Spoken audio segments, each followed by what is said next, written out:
In this video, we're going to talk about the important number e and why it often serves as a convenient base for exponential functions. Now, as you know, an exponential function is any function that can take the form f of x equals some constant p times some constant a raised to the power or exponent x. That number a is called the base of the exponential function, and it can take any number of different values.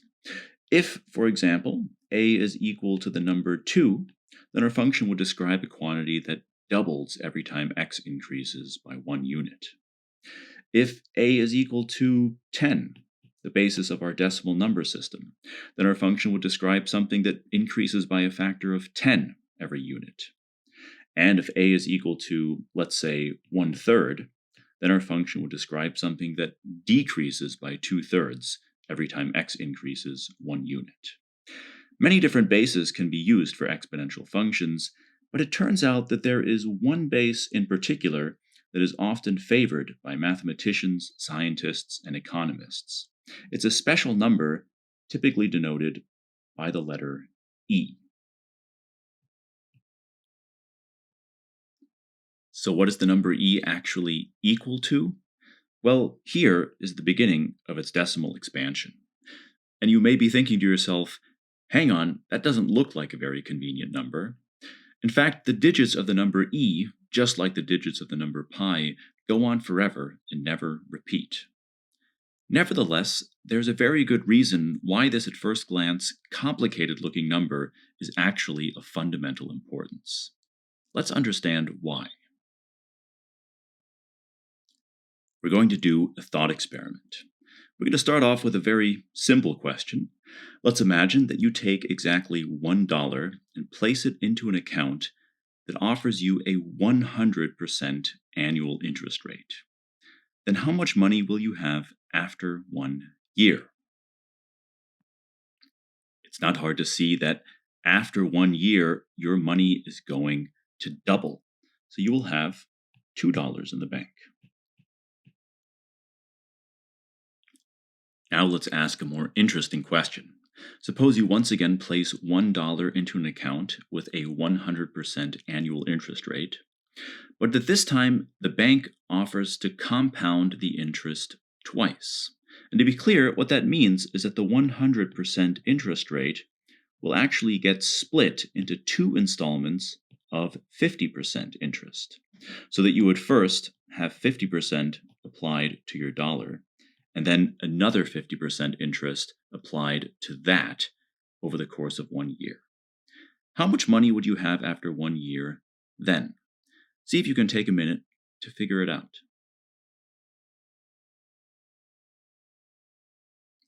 With interest compounded twice, you will of course end up with more money.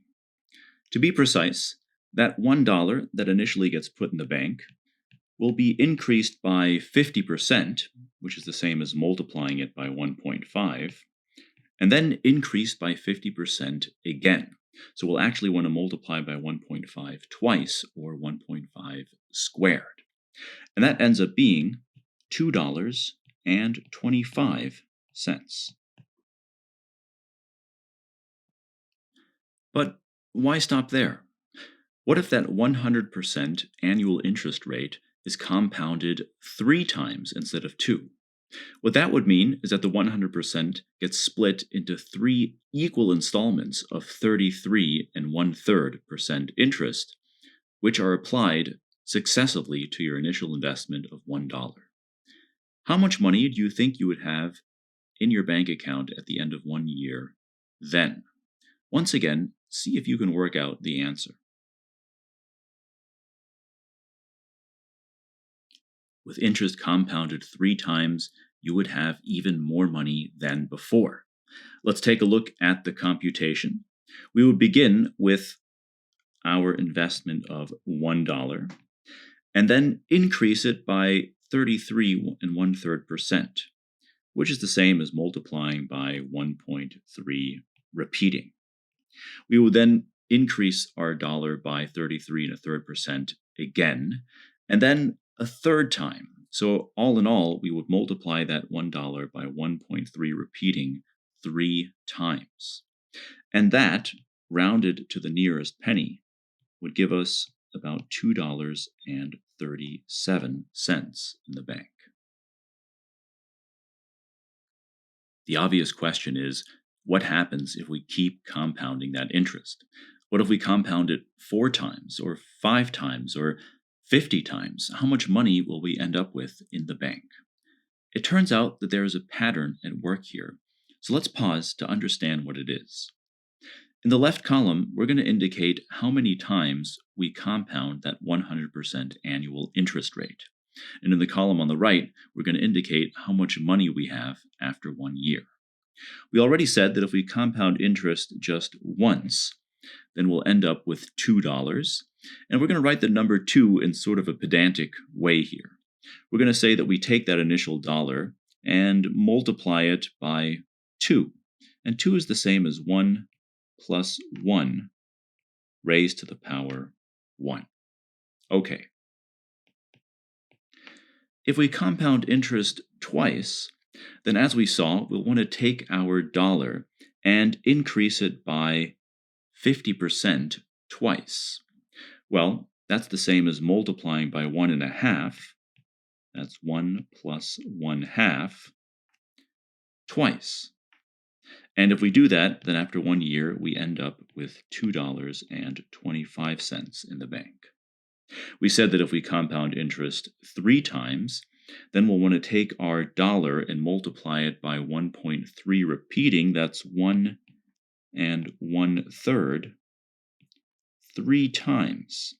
And that gives us approximately $2.37 in the bank. Well, what's going to happen if we compound our interest n times, where this time n can be any natural number? We'll want to take our dollar and multiply it by a small fraction of interest, 1 1/n. And we'll want to apply that interest rate n times. And this is going to give us a certain amount of money. And the natural question to consider is, well, what happens if n gets larger and larger? When we take our dollar and that 100% interest rate, and we compound the interest over and over and over again, it's called compounding continuously. To be a bit more formal, it means that we take that expression that we derived, 1 plus 1 over n raised to the power n, and we let n get arbitrarily large. If we compound the interest continuously, how much money do you think we'll have in the bank after 1 year? Go ahead and take a guess. As you may have been able to guess, compounding continuously leaves us with exactly $E in the bank. To be a bit more precise, what happens is that we take our $1 and we apply a small fraction of that 100% annual interest rate n times. And then we let n get bigger and bigger and bigger. As n grows, and we might say here, as n goes to infinity, we will end up with precisely $E. And that happens to be, rounded to the nearest penny, $2.72. So unfortunately, our money doesn't grow without bound, but something much more interesting happens. The amount of money happens to converge to a concrete number, and that number is precisely the number E. So the number E is ideally suited to modeling so-called continuous exponential growth. And it can be used to model much more than just money in a bank account with continuously compounded interest. Indeed, it has applications all throughout mathematics and the sciences. Moreover, here's an important fact. It actually turns out that any exponential function can be converted to the base E. That means that we can take any exponential function p times a to the power x, and rewrite it so that the base becomes e. Be careful, because there is a so-called price to pay here. Although the base becomes the number e, in the exponent we will no longer have x on its own, we will have x times some constant r. And that constant r actually plays an important role and has an important definition associated to it. And here's that definition. If we start with an exponential function that is written using the base e, so it has the form p times e to the rx, then it turns out that if that number r in the exponent is positive, the function is an exponential growth function, and the number r is called its continuous growth rate. On the other hand, if r is negative, then the function is an exponential decay function, and negative r is called its continuous decay rate. Notice that the continuous decay rate is by definition a positive number, which is why it's multiplied by -1 in the definition. Now that we've seen that definition, here's a quick conceptual question for you to think about. Does every exponential function have a continuous growth or decay rate? See if you can figure out the answer.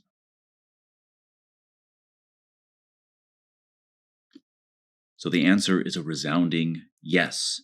Every exponential function has a continuous growth or decay rate. And that simply follows from the fact that we can write every exponential function so that it has the form e to the rx, possibly with a constant out in front. And as soon as we do that, the r gives us the continuous growth or decay rate. It's important to understand that when using the base e, we're not actually talking about a fundamentally different kind of function from a regular exponential function. Rather, the base e helps us interpret the function and what it's doing in terms of continuous growth or decay, just like our dollar in the bank with continuously compounded interest. Let's finish off with an example. When a patient in a hospital is administered a drug, then the concentration of that drug in their bloodstream tends to decay exponentially. So, suppose that the concentration of a particular drug in a patient's bloodstream is initially 5 milligrams per liter and has a continuous decay rate of 22% per hour. What will the concentration of the drug be in 3 hours? To solve this problem, we want to work with an exponential function that has the base e. And we're just going to write down a basic model here. Perhaps we'll call it c of t, since we're talking about concentration. The initial amount, we're told, is 5 milligrams per liter. And we have a continuous decay rate of 22%. The word continuous tells us that we want to work with the base e. And in the exponent, we'll want to take the percentage, 22%, and convert it to a decimal. That's 0.22. And since that's a continuous decay rate, we'll need to make it negative so that we have an exponential decay function on our hands. The variable will be t, and it will measure hours. Now, to answer the question of what the concentration will be in 3 hours, we simply have to substitute t equals 3 into our function and crunch the numbers. So that gives us 5 times e to the negative 0.66. And with the help of a calculator, we can see that that's approximately 2.58 milligrams per liter. That completes the problem.